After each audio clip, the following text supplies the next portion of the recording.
குன்னூர் அருகே வெலிங்டன் ராணுவ பயிற்சி முகாமில் பயிற்சி முடித்த 377 ராணுவ வீரர்களின் சத்திய பிரமாணம் ஏற்கும் நிகழ்ச்சி இன்று நடைபெற்றது. அவர்களது அணிவகுப்பு மரியாதையை மெட்ராஸ் படைப்பிரிவு தளபதி SL நரசிம்மன் ஏற்றுக்கொண்டார்.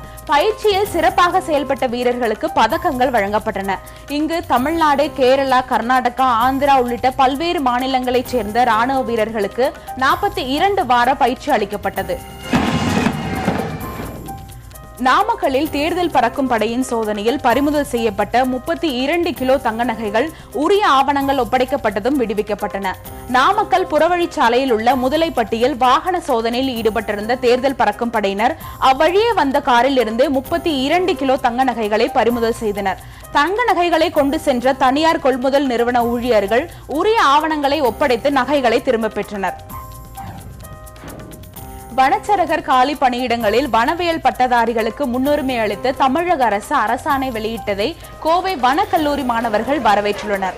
கோரிக்கையை வலியுறுத்தி பல்வேறு கட்டங்களாக போராட்டம் நடத்திய கோவை மேட்டுப்பாளையம் வனக்கல்லூரி மாணவர்கள் தமிழக அரசின் இந்த உத்தரவை வரவேற்று பட்டாசு வெடித்து கொண்டாடினர்.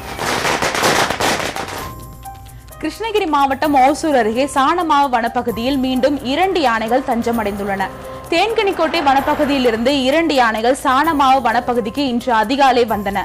இதுகுறித்து தகவல் அறிந்து அந்த பகுதிக்கு விரைந்த வனத்துறையினர் பொதுமக்கள் யாரும் வனப்பகுதிக்கு வர வேண்டாம் என வலியுறுத்தியுள்ளனர்.